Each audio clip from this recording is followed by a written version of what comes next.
Hi everyone, my name is Jennifer and I am part of the education team at Midland Center for the Arts. So this week we are exploring sculpture and jewelry with our final week of virtual summer camp.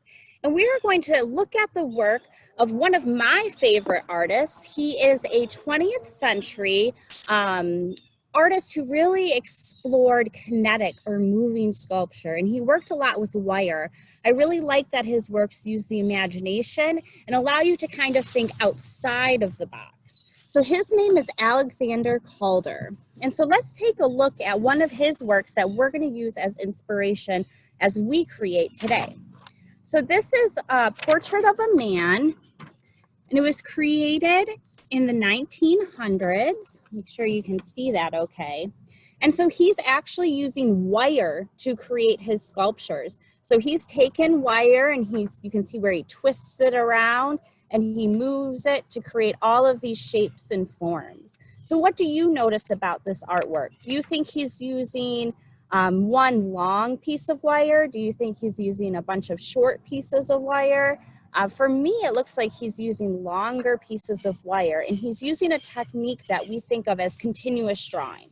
So let's go ahead and practice some continuous drawing. All this means is that you're going to draw something without letting your pencil be moved up from the paper. So it's going to be one continuous line. And we can kind of do that with just using our finger. So let's see, I'm going to try to draw a heart. That's easy enough, right? So I'm going to take my finger and I'm going to draw the heart. But see, I don't disconnect. I use one line with my finger. So let's see, what else could we think of drawing? There's a house in front of me. I can draw a house. Okay, and then I'm going to go up and create the roof. And I didn't move my finger. I kept it in one continuous line. So I'd encourage you to go ahead and practice doing that a bit yourself before you begin to actually draw and create your sculpture. So once you've practiced a little bit, you can take a sketchbook and a pencil and you can draw a portrait using one continuous line. Now, just like Calder's portrait looked a little bit funny, right? It didn't look perfectly like a human face. That's okay, because you are drawing using a kind of different technique. So I'm going to go ahead and I'm going to draw a head. Let's see, I'm going to draw eyes. And the whole time, I'm going to draw another eye. I'm going to go up all the way to the head. This might be a little bit hard to see. I'm going to go down the middle and create a kind of funny looking mouth and lips. And I'm going to go up. I'm going to go down. And now as I'm doing this, you'll notice that I don't lift my pencil up at all. My pencil continues. So this is kind of still a little bit hard to see. My guy looks a little bit funny. There you go. You can kind of see him there. And that's okay. So after you've sketched out your image, you are going to use some wire. So there's a couple of different options. Let me just grab my wire here. For older kiddos, I would recommend using floral wire, or you can go to a local craft store and you can buy some jewelry wire, which will be a little bit thicker of a gauge to create your wire portrait. So all you would do is place the end of your wire onto your image, and then you would twist it and turn it so it follows the line that you drew on your continuous portrait.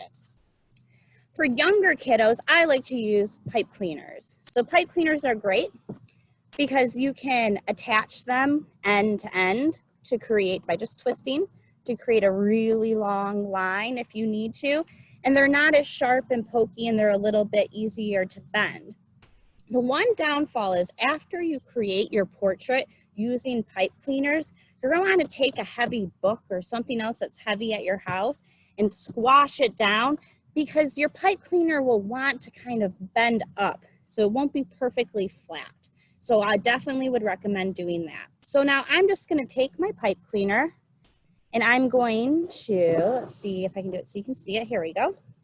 I'm going to hold it down on one end, and I'm just going to bend it, twist it, so it follows the line that I used before. You kind of have to use all of your fingers. When I come to a joint, so this is kind of how mine is turning out so far, I like to secure the end. So see how there's this end poking out here, my first end? I like to just twist that around. This is crossing over. This is the makings of an eye and a forehead.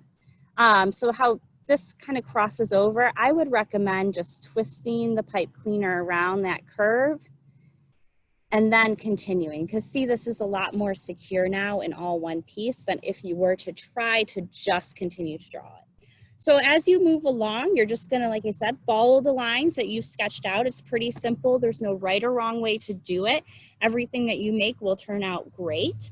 And then once you're finished, you're gonna take your final end and make sure you just tuck it and wrap it in to make sure that everything's secure. So I have one that I created the other day. This is my portrait that I made.